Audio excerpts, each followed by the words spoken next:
Labour licence പുതുക്കാൻ കൈക്കൂലി വാങ്ങിയ ലേബർ ഓഫീസിലെ ക്ലർക്ക് വിജിലൻസ് പിടിക്കും. എറണാകുളം പുത്തൻകുരിശ് സ്വദേശി സൂരജ് നാരായണനാണ് അങ്കമാലി അസിസ്റ്റന്റ് ലേബർ ഓഫീസിൽ വെച്ച് 1500 രൂപ കൈക്കൂലി വാങ്ങുന്നതിനിടെ പിടിയിലായത്.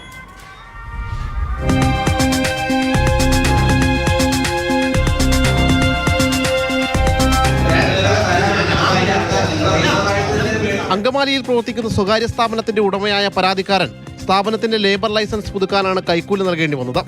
അങ്കമാലി സിവിൽ സ്റ്റേഷനിൽ പ്രവർത്തിക്കുന്ന അസിസ്റ്റന്റ് ലേബർ ഓഫീസിൽ ഓൺലൈൻ മുഖാന്തരം 31/12/2025 അപേക്ഷ സമർപ്പിച്ചു.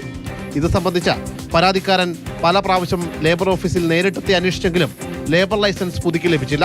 തുടർന്നാണ് ലേബർ ഓഫീസിലെ ക്ലർക്കായ സുരാജ് പരാതിക്കാരന്റെ ഫോണിൽ വിളിച്ച ലൈസൻസിന്റെ കാര്യം സംസാരിച്ചത്. ലൈസൻസ് ശരിയാക്കി നൽകുന്നതിന് 1500 രൂപ കൈക്കൂലി നൽകണമെന്നും ആവശ്യപ്പെട്ടു. കൈക്കൂലി നൽകി കാര്യം സാധിക്കാൻ താല്പര്യമില്ലാത്ത പരാതിക്കാരൻ വിജിലൻസിനെ സമീപിച്ചു. എറണാകുളം വിജിലൻസ് ഡെപ്യൂട്ടി പോലീസ് സൂപ്രണ്ടിനെ വിവരം ധരിപ്പിക്കുകയും അദ്ദേഹത്തിന്റെ നിർദ്ദേശാനുസരണം വിജിലൻസ് സംഘം കെണിയൊരുക്കുകയുമായിരുന്നു. പരാതിക്കാരന്റെ പക്കൽ നിന്നും പണം വാങ്ങവേ അങ്കമാലി അസിസ്റ്റന്റ് ലേബർ ഓഫീസിലെ സീനിയർ ക്ലർക്കും എറണാകുളം പുത്തൻകുരിശ് സ്വദേശിയുമായ സുരാജ് നാരായണനെ വിജിലൻസ് കൈയോടെ പിടികൂടി.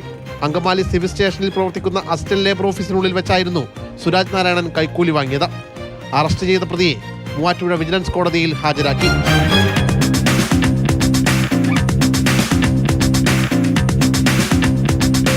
മാതൃഭൂമി ന്യൂസ്, കൊച്ചി.